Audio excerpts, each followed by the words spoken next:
Hello everybody, this is Mario. I'm happy to have you back. Today we're going to talk about verbs ser and estar. We are going to analyze the differences between them. We're not going to go over the conjugations, so if you haven't studied that yet, I would recommend you to go over it before you watch this video. In this video, we will only use the verbs by themselves.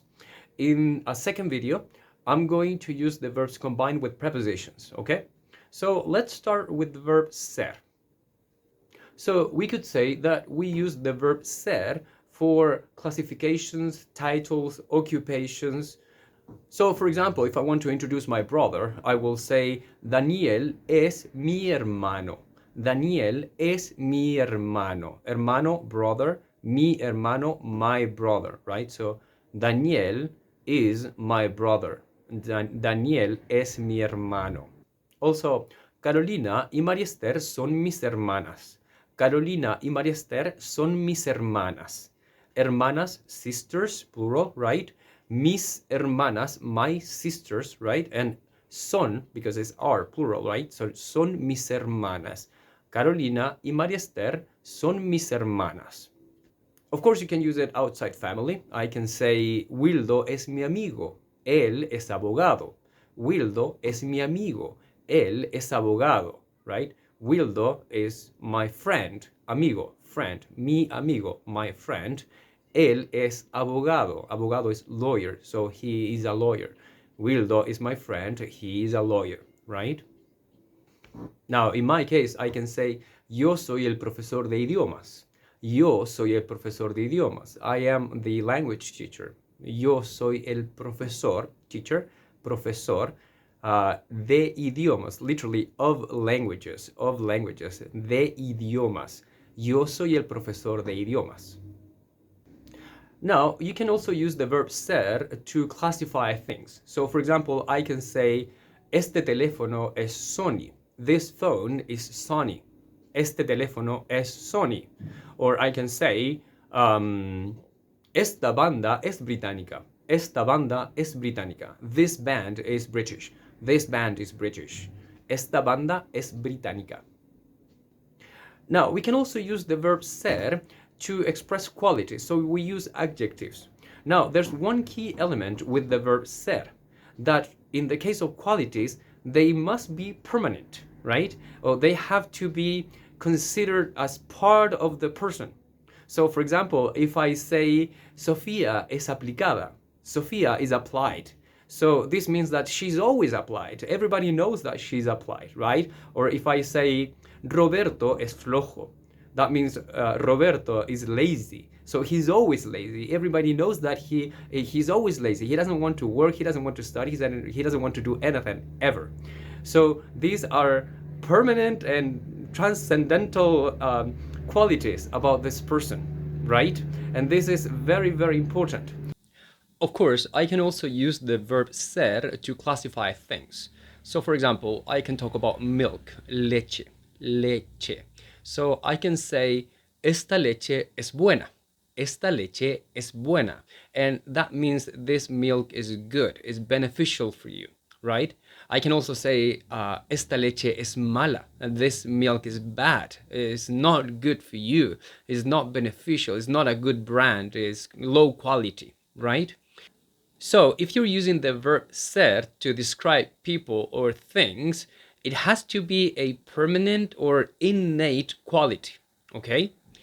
Because you can use the same qualities with the verb estar. Only in this case, the meaning is temporary. So let's make a comparison. I first said, Sofía es aplicada. Sofía is applied, right? I can also say, Sofía está aplicada. And that means that she's only applied now. She's normally not applied. Everybody knows that she's not an applied person, but for some reason she's applied now. Same with Roberto. I said before, Roberto es flojo. That means he's lazy. He's always lazy, and everybody knows that he's lazy all the time.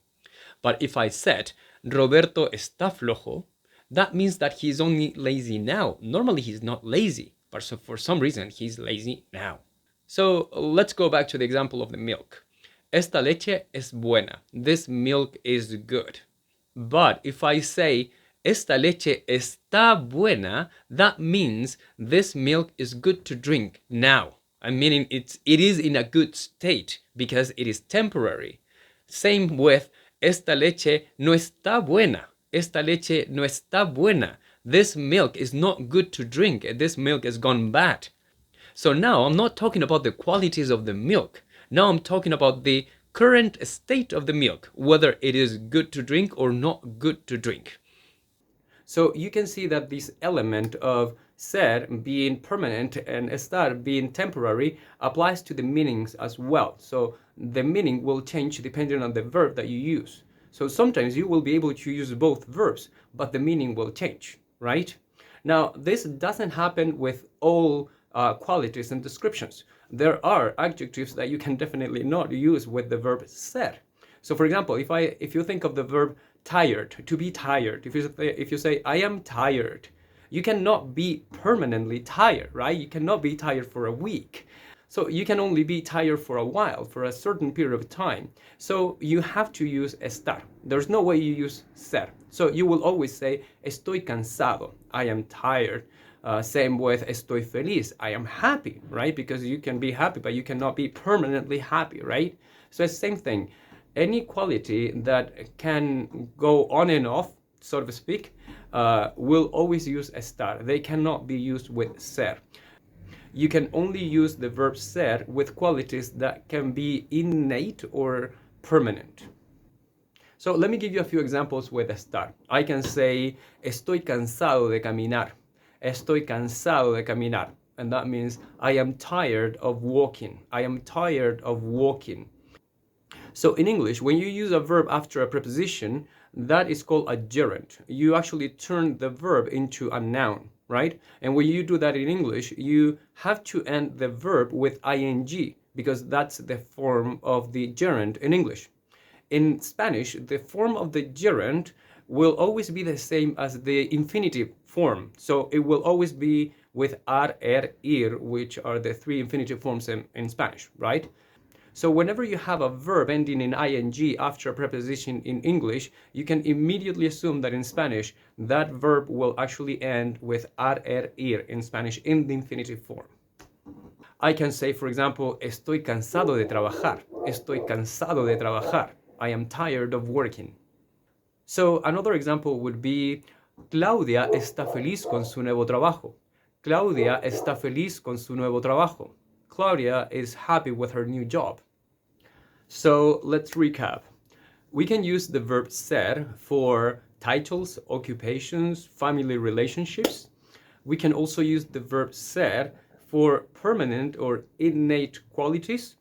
And on the other hand, we can use the verb estar to express same qualities but in a temporary form or qualities that are always temporary. So this has been the lesson for today. I hope it has been useful for you. If you have any questions, please leave it in the comments. And in the next lesson, we will be talking about verbs ser and estar combined with prepositions. Okay? So see you next lesson.